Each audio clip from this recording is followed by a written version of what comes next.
ने पढ़ा था कि दर्पण का सूत्र क्या है और आवर्धन के लिए क्या फार्मूला है, और उससे पहले जो है हम लोगों ने ये दूरी को भी जो है इस तरह से गोली दर्पण के लिए चिन्ह परिपाटी को किया जाता है, लेते हैं हम, वो पढ़ा था। एक छोटा सा रिवीजन फिर से कर लेते हैं एक बार फिर से। तो ये जिस तरीके से हम काटती तल बनाते हैं, काटती तल बनाते हैं मतलब कि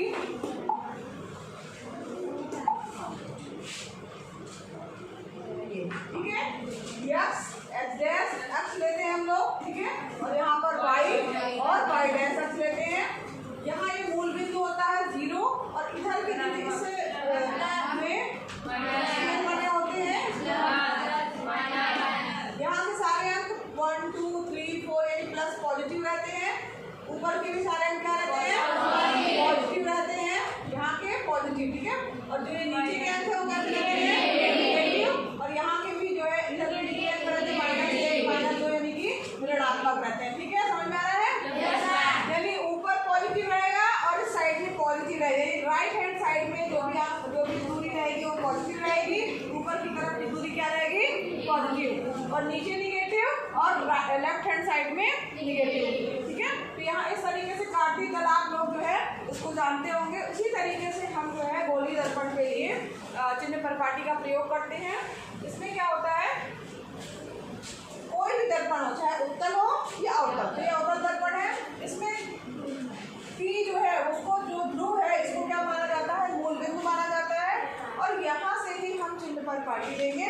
अगर P के राइट हैंड में है, दाईं ओर की दूरी जितनी होगी क्या होगी, ठीक है, दाईं ओर की दूरी क्या होगी, और यहाँ पर बाईं ओर की दूरी, ऊपर की दूरी, नीचे की दूरी, ठीक है, ये सबको याद हो गया। तो यहाँ पर जो है ये चिन्ह परिपाटी थी। अब दर्पण सूत्र की बात करें, ये एक इम्पोर्टेंट फार्मूला है। तो यहाँ पर आप देख रहे होंगे ये जो फार्मूला है 1/f = 1/u + 1/3। ये इसका निगमन जो है पहले कोर्स में था, मगर अभी नहीं है तो हम लोग इसको नहीं पढ़ेंगे क्योंकि इसकी जरूरत नहीं है, सिर्फ आप ये फार्मूला याद कीजिए 1/f = 1/u + 1/v। अब यहाँ पर बात आती है कि f क्या है, u क्या है, v क्या है। तो f जो है वो फोकस दूरी है, u जो है वो वस्तु की दूरी है, कहाँ से, ध्रुव से, जो भी हम नापेंगे वो पोल या p या ध्रुव से नापेंगे। तो u क्या है, वो आपकी वस्तु या बिंब जिसको बोला जाएगा उसकी दूरी है, और v जो है जो प्रतिबिंब बन रहा है वो उसकी दूरी है, ठीक है। तो और कहाँ से वो दूरी है, मूल बिंदु यानी p यानी पोल से यानी ध्रुव से। सबको समझ में आया? ये फार्मूला सबको याद हो गया? इम्पोर्टेंट फार्मूला है 1/, ये तो कुछ कहीं से कहीं चल रहा है, 1/f = 1/u + 1/v, ठीक है। अब यहाँ पर नेक्स्ट जो है बात करें आवर्धन की। तो आवर्धन क्या होता है, तो यहाँ पर गोली दर्पण द्वारा, जैसे अब आवर्धन मतलब हुआ कि प्रतिबिंब का बड़ा होके आवर्धित होना ही होता है, बड़ा होना या बड़ा प्रतिबिंब बनना। तो प्रतिबिंब जो है आपका छोटा भी बन सकता है, बड़ा भी बन सकता है। तो हम किस तरीके से मानेंगे, तो किस तरीके से ज्ञात करेंगे कि प्रतिबिंब जो है वो बिंब की अपेक्षा, बिंब मतलब जहाँ पर बिंब शब्द लिखा है उसका मतलब है वस्तु, ठीक है। तो वस्तु से कितना बड़ा है या कितने गुना आवर्धित है या कितना बड़ा है, इसको नापने के लिए जो है एक अनुपात के रूप में इसको व्यक्त किया जाता है, वो उसकी ऊंचाई का अनुपात होता है। बातचीत बंद करिए, ऊंचाई का अनुपात होता है। तो यहाँ पर आवर्धन को जो है यहाँ पर स्मॉल m से जो है वो दिखाया गया है, और m बराबर हो गया बिंब की ऊंचाई, ठीक है, जिसको h डैश मान लिया गया, और नीचे क्या है, बिंब की ऊंचाई या वस्तु की ऊंचाई, जिसे h मान लिया गया, ठीक है। अब यहाँ पर एक ये भी आपका फार्मूला हो गया आपका m = h⁻h। अब यहाँ पर जो बिंब की जो दूरी है, जो कि बिंब मतलब वस्तु की दूरी जो कि ध्रुव से है वो है u, ठीक है। प्रतिबिंब की दूरी क्या है, v, और प्रतिबिंब की दूरी क्या है, v, ठीक। तो यहाँ पर आवर्धन को अगर u और v की दूरी के रूप में हम व्यक्त करेंगे तो वो हो जाएगा -v/u, ठीक है, -v/u। ये फार्मूला हो गया, इसे आप याद कर लीजिए। आवर्धन का क्या हो गया, ये एक फार्मूला है, m = h⁻ बटे ठीक। एक ये फार्मूला आपके पास में आवर्धन के लिए निकल के आ गया।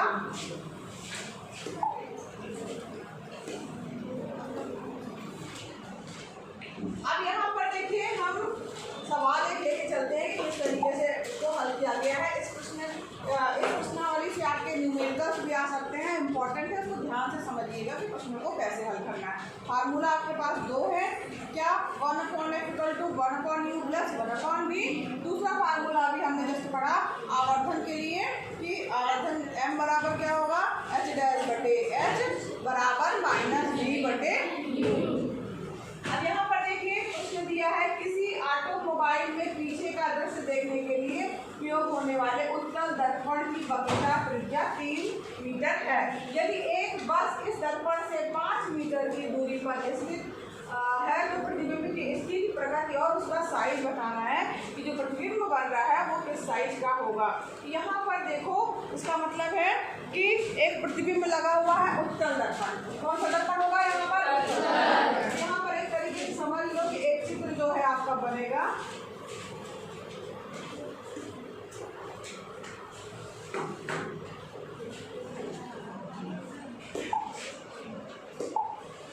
अगर मान लीजिए ये एक उत्तल दर्पण है आपका,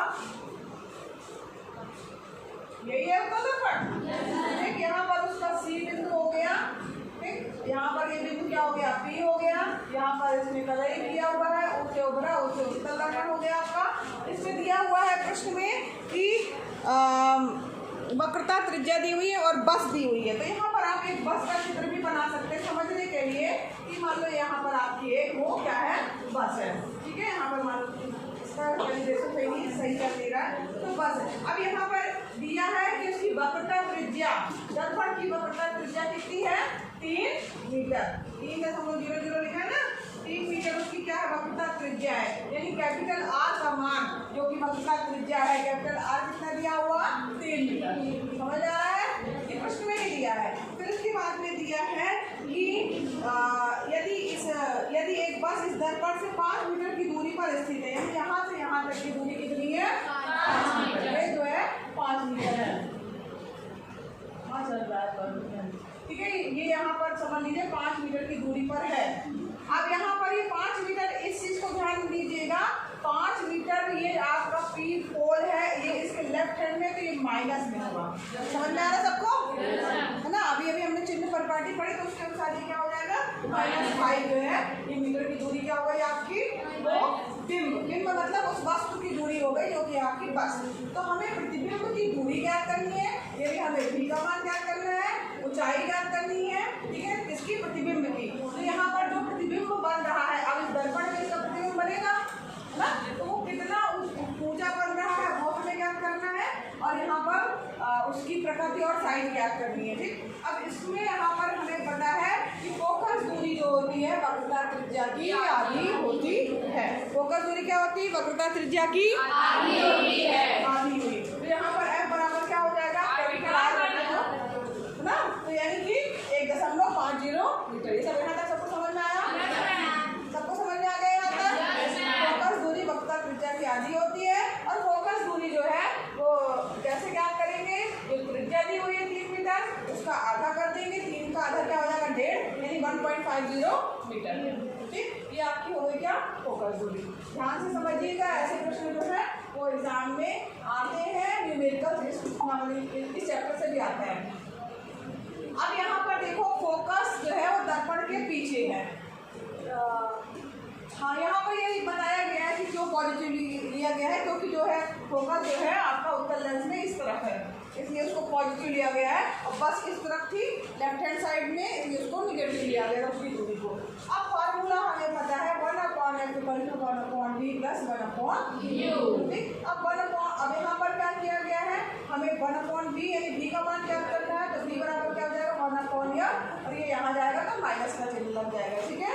बराबर की दूसरी तरफ ये चीज कोई भी जाती है प्लस है तो माइनस हो जाएगा, माइनस है तो यहाँ पर क्या हो गया, माइनस हो गया। अब यहाँ पर देखिए 1/f, f का मान आपको दिया 1/1.50, होगा दूरी अभी हमने ज्ञात की। अब u यानी क्या है, उस वस्तु की जो है या बिंब की या उस बस तक की दूरी, तो वहाँ पर वो भी प्रश्न में हमें दी हुई है 5 मीटर ठीक। माइनस में 5 लिया है, क्यों? क्योंकि वो आपके लेफ्ट हैंड साइड में थी, इसलिए उसको -5 लिया था, तो ये आपका -5 जो है ये आ गया क्यू का मान। तो अब यहाँ पर इसमें से घटाएंगे, तो यहाँ देखो माइनस है, यहाँ माइनस है, तो दोनों क्या आ जाएगा प्लस। एलसीएम लेंगे यहाँ पर, तो यहाँ पर एलसीएम लेने पर जो है दोनों का 1 पॉइंट यानी 15 और 5 समझ लो, 15 गुणे 5 करेंगे तो 75 आएगा, 7.50 इसका एलसीएम आएगा। ये 5 आ जाएगा, 15 5 ऊपर आ जाएगा क्योंकि 5 बाद जाएगा, और यहाँ पे 5 की टेबल में कब आएगा तो 15 5 ऊपर 1.50। जैसे एलसीएम देखो किया गया, समझ में आ रहा है? तो वही एलसीएम लेके करेंगे तो 7.50 है, जहाँ पे पॉइंट लगा है दशमलव का चिन्ह लगा वो वहीं पे लग जाएगा। इसको हल करेंगे, 5 और 1 कितना हो गया 6.5। यहाँ ध्यान दीजिएगा, आप यहाँ सोचोगे कि ये इसमें थोड़ा सा जल्दी कर दिया है, मतलब एक स्टेप आगे कर दिया, यहाँ पर आपको एक स्टेप और लिखना होगा।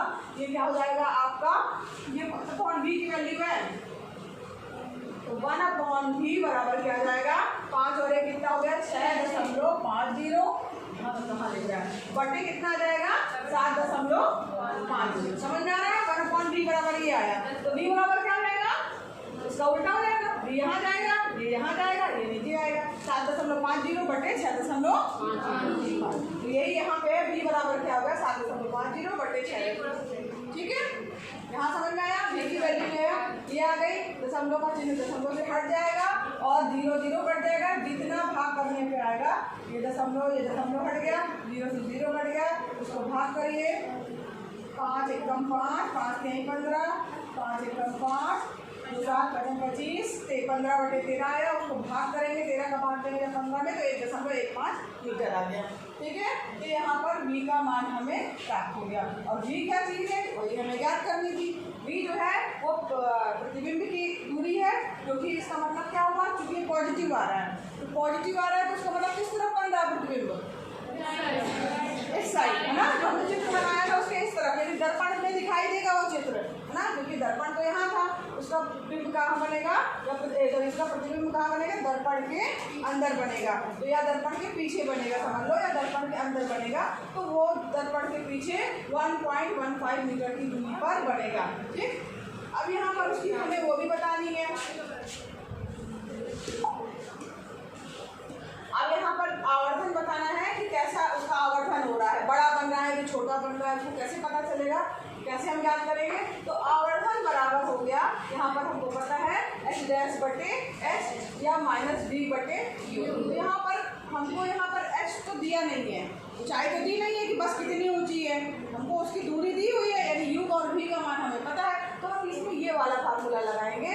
यहाँ पर v का मान हमने ये लिखा जो आया हुआ है, u का मान हमें पता है क्या है -5 मीटर, वो प्रश्न में ही दिया हुआ है, माइनस माइनस क्या हो जाएगा प्लस, दीदी काले से बटो। ठीक है, तो यहाँ पर माइनस माइनस क्या हो गया प्लस हो गया। अब यहाँ से जो कट रहा है 0 दशमलव से दशमलव हट जाएगा। ठीक, यहाँ दशमलव से दशमलव जो है वो हट जाएगा। ठीक, अब यहाँ पर 5 से कट जाएगा, 5 कम 5 100 आएगा यहाँ पर, और 5 दूनी 10 और 5 के 15, 23 बटे 100 आया, 23 बटे 100, 2 0 है तो यहाँ पर दशमलव लगाना है, तो यहाँ पर 2 अंक पहले लगाए, यानी 0.23। समझ में आया? ये यहाँ पर ये आपका आ गया आवर्धन। अब ये पॉजिटिव आ रहा है तो इसका मतलब क्या है कि प्रतिबिंब जो है पहली बात तो कहाँ बन रहा है, दर्पण के अंदर। कैसा है वो आभासी, आपको समझ में आया आभासी। ठीक है, अब यहाँ पर आभासी है, सीधा बनेगा, क्योंकि उत्तल दर्पण में प्रतिबिंब हमेशा कैसा बनता है सीधा, सीधा बनेगा, और साइड में बिंब से छोटा, यानी कितने गुना छोटा बनेगा 0.23 गुना छोटा बनेगा। समझ में आया सबको? इसी तरीके से इसके प्रश्न जो है उसमें जो नंबर दिए हुए हैं 5 की जगह 3 आ सकता है, 4 आ सकता है, कुछ भी दिया हो, करने का तरीका या फार्मूला जो है इस चैप्टर में मेन यही फार्मूला है। इसी फार्मूले से जो है यूज करते हुए जो है आपको उसका आंसर निकालना होगा। 1/f = 1/u + 1/v पहला फार्मूला, और दूसरा आवर्धन का। ठीक है, h' बटे h अगर ऊंचाई दी है तो आपको h' बटे h निकाल सकते हैं, अगर मान नहीं दी है, u और v का मान दिया है, तो उससे भी आप माइनस v बटे, ठीक है। अब यहाँ पर ये सबको समझ में आ गया? वो है, इसको नहीं समझ में आया? नहीं समझ में आया? मैम आया है लेकिन एक दूसरे नहीं आया। कहाँ नहीं आया? आ जाओ, जल्दी आओ। Very good. चलो ऐसे ही पूछ लिया करो, आ जाओ, बताओ कहाँ समझ में आया, हम से समझा देंगे, कोई दिक्कत नहीं, आ जाओ, आओ जल्दी आओ। हाँ हाँ जल्दी आओ। तुमको भी नींद नहीं आया? जब तुम लेट के देखोगे तो कहाँ से? हाँ ये 7.50 कैसे आया? चलो ये बता दे। इसका कहना है ये इसके आगे का समझ में आया है?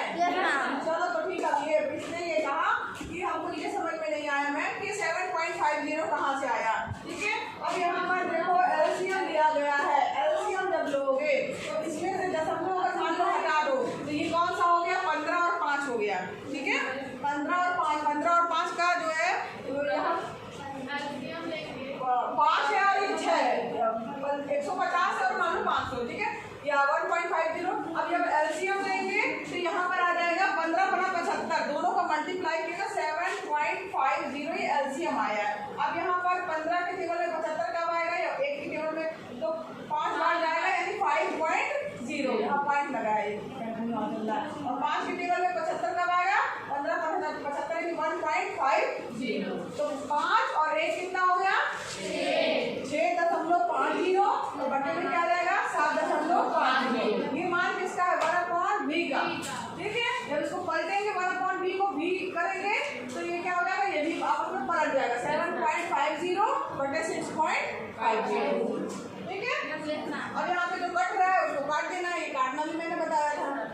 और किसको कहाँ नहीं समझ में आया बताओ? आ गया? सबको आया? कोई प्रॉब्लम किसी को? सबको आ गया? अच्छे बच्चे तुम लोग तो, इसी बार में तुम लोगों को समझ में आ गया। चलो ये एक प्रश्न इम्पोर्टेंट है और इसी टाइप के प्रश्न जो है आते हैं, इस चैप्टर से न्यूमेरिकल्स आते हैं, इसलिए इसको जरूर इसके और एक आध न्यूमेरिकल्स आप पढ़ लीजिएगा, ठीक है।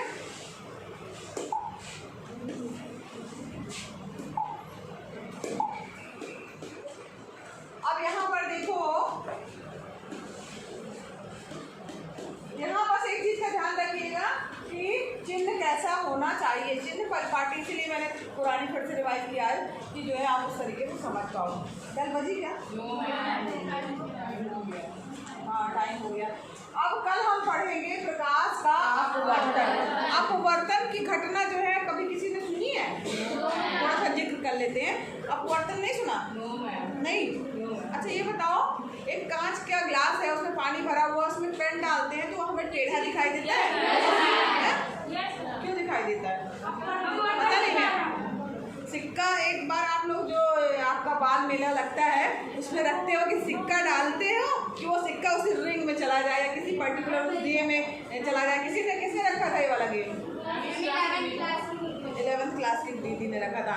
तो वो जब हम डालते हैं अंदाजा लगा के तो डालना एकदम सीधा, लेकिन वो जाता क्यों है इधर उधर? क्या? अपवर्तन के कारण लिखा है। अपवर्तन होता क्या ये बता दो।